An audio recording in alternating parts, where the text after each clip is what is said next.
جی بولیں۔ وہ مجھے پانی چاہیے تھا۔ مجھے لگتا ہے تم کمرے میں پانی رکھنا بھول گئی ہو۔ میرا گلا پیاس سے خشک ہو رہا ہے، پلیز کچن سے پانی تو لا دو۔ کیا ہے بھائی، رات میں بھی چین نہیں؟ پلیز آپ خود جا کر پی آئیں۔ آپ کو پتا تو ہے کہ مجھے اکیلے کچن میں کس قدر خوف آتا ہے، اور اوپر سے یہ گھر بھی بہت پراسرار سا ہے۔ میں تو نہیں جا رہی۔ انیزا کیا ہے یار، اتنی ڈرپوک کیوں ہو تم؟ چلو اٹھو جاؤ اب، ایک تو مجھے پیاس لگ رہی ہے اور اوپر سے تمہاری یہ بحث۔ اچھا دیں جگ، لے کر آتی ہوں آپ کے لیے پانی۔ اتنا اندھیرا کیوں کر رکھا ہے گھر میں؟ بندہ ایک آدھا لائٹ جلتی بھی چھوڑ سکتا ہے۔ کون سا لاکھوں میں بل آ جائے گا ایک لائٹ سے؟ کون ہے؟ کیبنٹ کے مسلسل بجے چلے جانے پر میں حد درجہ خوفزدہ ہو چکی تھی اور سمجھ میں نہیں آ رہا تھا کہ بالآخر معاملہ کیا ہے۔ کون ہے؟ کیبنٹ مسلسل بجے چلے جا رہا تھا۔ یوں محسوس ہوتا جیسے اس کے اندر کوئی قید ہے جو باہر آنے کے لیے اپنی پرزور کوشش میں محو ہے۔ خیر، اللہ اللہ کر کے میں اس کیبنٹ کے جانب اپنے قدم بڑھانے لگی، لیکن کیبنٹ کے بالکل پاس جا کر بھی دل میں ایک ڈر مسلسل مجھے ڈرائے چلے جا رہا تھا کہ آخر اس میں ہے کیا۔ اللہ کا نام پڑھ کر اس کیبنٹ کے دروازے کو اپنی جانب کھینچا ہی تھا کہ اس کے اندر موجود اس خوفناک مخلوق نے میری سانس نکال دی، اور میں اپنے کانوں پر ہاتھ رکھے زوردار آواز سے چلائی، ارے ارے کیا ہوا انیزا؟ کیوں پاگلوں کی طرح چلا رہی ہو؟ وہ وہ کیا؟ اور تم اتنی ڈری ہوئی کیوں ہو؟ خیریت ہے نا سب؟ وہ وہاں کیا؟ وہ اس کیبنٹ میں کوئی ہے۔ کیا کیبنٹ میں؟ ہاں وہاں کیبنٹ میں کوئی ہے۔ اچھا ہٹو، میں دیکھتا ہوں۔ پتہ نہیں کس چیز سے ڈر گئی ہو تم۔ کیا ہو گیا ہے تمہیں؟ پلیز مجھے جانے دو، جب تک میں دیکھوں گا نہیں پتہ کیسے چلے گا کہ کیا دیکھ لیا ہے تم نے۔ ہٹو میرے سامنے سے۔ کیا ہے یہاں؟ یہاں تو کچھ نہیں انیزا۔ نہیں ابھی تو تھا۔ میں نے کہا نا یہاں کچھ نہیں، آؤ تم خود ہی دیکھ لو۔ نہیں۔ کیا ہو گیا ہے یار، چلو آؤ یہاں۔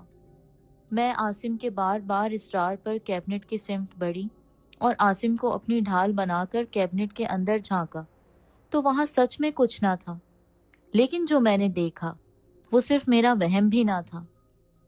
وہاں سچ میں کوئی اندر پاؤں کے بل بیٹھا خون آلود چہرہ لیے مجھے دیکھ رہا تھا، لیکن اب تو یہاں کوئی نہیں۔ وہ بلا اچانک سے کہاں غائب ہو گئی، کچھ سمجھ نہیں آ رہا تھا۔ اور دوسری جانب کمرے میں پہنچتے ہی عاصم مسلسل میرا مذاق اڑائے چلے جا رہے تھے۔ میں سچ کہہ رہی ہوں عاصم، وہاں سچ میں کوئی غیر مرئی مخلوق تھی۔ آپ ہنس کیوں رہے ہیں؟